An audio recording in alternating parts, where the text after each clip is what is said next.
Hello guys, hope कि आप लोग जो मिनिमम लेवल का पढ़ाई है वो रेगुलरली और कंसिस्टेंटली कर रहे होंगे। तो डिस्कशन ये टॉपिक है कि रेलवे में वैकेंसी इंक्रीज़ होने वाला है या होगा या नहीं।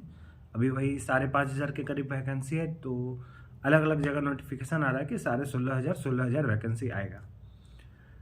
तो और इस पे बहुत सारा वीडियो भी बनेगा, बहुत सारा तरह का मतलब पॉलिटिक्स होगा, बहुत लोग अपना वीडियो बनाएंगे और आपको इन्वॉल्व करेंगे।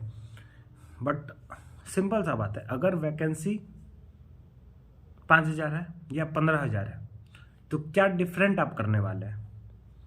आप सेम काम ही कीजिएगा, क्योंकि जो आप पढ़ाई कर रहे हैं पढ़ाई तो वही कीजिएगा, उसमें क्या डिफरेंट कीजिएगा? फॉर्म भी करीब करीब उतने फॉर्म हो सकता है, थोड़ा ज़्यादा लोग भरेंगे। जो नॉन सीरियस लोग हैं वो भी भर देंगे ज़्यादा वैकेंसी में, लेकिन जो थोड़ा भी सिंसियर है और जो नॉन सिंसियर है वो सब फॉर्म भरेंगे। तो बस वैकेंसी भरने से फॉर्म का जो नंबर है वो इंक्रीज होगा, लेकिन जो आप पढ़ाई कर रहे हैं उतना ही कर पाइए, क्योंकि आप कुछ डिफरेंट कर नहीं सकते हैं। अगर रेलवे में वैकेंसी नहीं आता तो आप पढ़ाई नहीं करते, फिर भी तो आप पढ़ाई करते। तो वही बात है, वैकेंसी ज़्यादा है फिर भी आप पढ़ाई कीजिएगा, पढ़ाई उतना ही कीजिएगा, सिलेबस तो उतना ही है, ऐसा नहीं कि बहुत ज़्यादा पढ़ाई हो जाएगा। और गवर्नमेंट एग्ज़ाम का प्रिपरेशन कर रहे हैं तो ये एक टाइम टेकिंग प्रोसेस है। टाइम टेकिंग प्रोसेस ये 1 महीना 2 महीना में नहीं ख़त्म हो जाएगा। हो सकता है प्रीलिम्स 2 महीना 4 महीना बाद हो, फिर मेंस होने में, फिर साइको होने में, फिर बहुत लंबा प्रोसेस होता है। तो आपको ये एक जब टाइम टेकिंग प्रोसेस है तो आपको जल्दबाजी में कोई डिसीजन नहीं लेना है।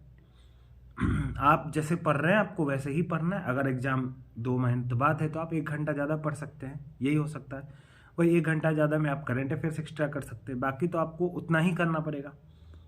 बहुत ज़्यादा करके भी जाइएगा तो एग्ज़ाम में गलत करके आइएगा, नहीं सिलेक्शन होगा। तो आप जो कर रहे हैं वही करते जाइए, ये टाइम टेकिंग प्रोसेस है। और इसमें प्रीलिम्स भी है, तो पहले प्रीलिम्स क्वालिफाई होगा फिर मेंस का देखेंगे, पहले प्रीलिम्स का देखते हैं। तो हम लोग प्रिपरेशन करते थे तो ऐसे ही सोचते थे अपना प्रीलिम्स होगा उसके बाद का बाद में देखेंगे क्या है। अभी पूरा हम कोर्स परचेज कर लिए, पूरा हम टेंशन ले लिए और फिर प्रिपरेशन कर रहे हैं तो कुछ नहीं हो पाएगा, वो भी नहीं हो पाएगा। होगा प्रीलिम्स, उसके बाद का देखेंगे बाद में क्या करना है, क्या उसमें टेक्निकल है, क्या उसमें साइको है, वो सारा चीज़ बाद में देखेंगे। सबसे पहला काम, अगर आप रेलवे एएलपी का कर रहे हैं तो आपका 6/6 आई साइट होना चाहिए, क्योंकि उतना मेहनत करने के बाद लास्ट टाइम में आप रिजेक्ट हो जाइएगा, कोई फ़ायदा नहीं। 6/6 आई साइट है तभी प्रिपेयर कीजिए, नहीं है तो मत प्रिपेयर कीजिए। टेक्निकल डिग्री है तो कीजिए, नहीं है तो मत कीजिए, बस ख़त्म। और आप जितना जल्दबाजी कीजिएगा कि आपका सिलेबस तुरंत ख़त्म हो जाए, ये कोर्स कर ले, ये 10 घंटा, ये 100 घंटे में पढ़ा दे रहा है, ये 200 घंटे में पढ़ा दे रहा है, वो जल्दी का प्रोसेस है ही नहीं। ये प्रोसेस खुद ब खुद लंबा है। एनटीपीसी का देखिए 2019 का वैकेंसी था, 2023 तक ज्वाइनिंग हुआ, 4 साल लग गया। तो कहाँ एकदम छोटा प्रोसेस है, एकदम छोटा कोर्स आपको खरीदना है।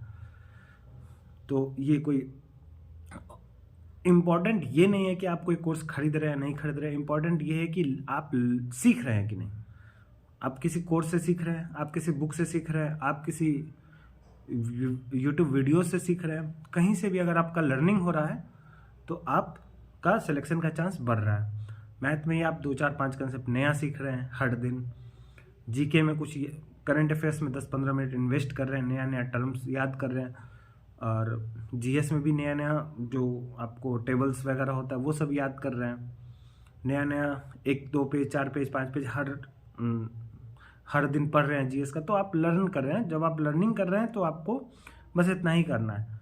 कोर्स आप में अगर पेशेंस नहीं है तो ऐसे भी आपका गवर्नमेंट जॉब में चांस कम है, क्योंकि कोचिंग वाला तो आपको ऐसे ही दिखाएगा, जो सक्सेसफुल है उसका लेके आएगा, जो अनसक्सेसफुल है उसका कहाँ है।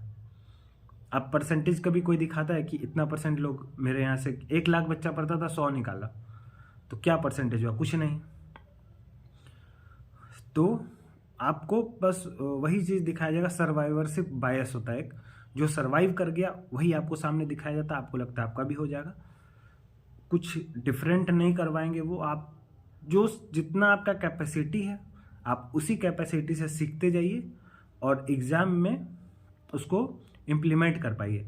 ये भी एक स्किल है कि जितना आपको आता है उतना आप एग्ज़ाम में कैसे कर पाएँ। बहुत लोग होते हैं कि उनको आता है 100 मार्क्स का और एग्ज़ाम में डर से वो 60 मार्क्स का ही कर पाते हैं, 70 मार्क्स का ही गलत कर देते हैं।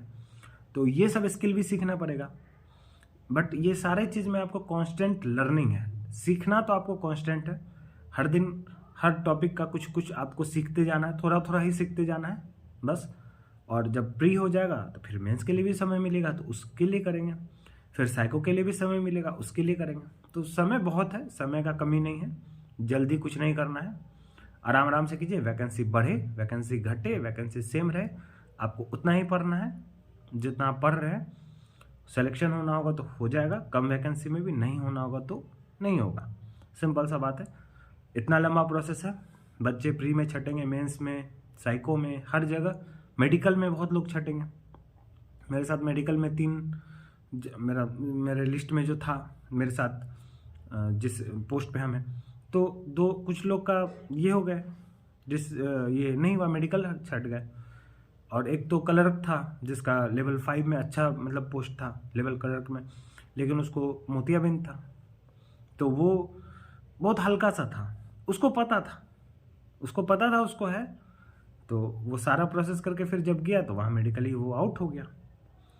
तो आप वहाँ पे तो पूरा मतलब आई का तो आपका बस मेडिकल मतलब आई चेकअप, बस बात खत्म। वो आपका पूरा आई चेकअप कर लेगा। अगर आपका आई ठीक नहीं है तो क्या दिक्कत है, वो कोई बहुत बहुत मस्त पोस्ट, बहुत बढ़िया पोस्ट नहीं होगा, उस आपके लिए वैकेंसी नहीं एग्जिस्ट करता। आप कोई दूसरा आराम वाला जॉब कीजिए, ये ऐसे भी जॉब टफ है।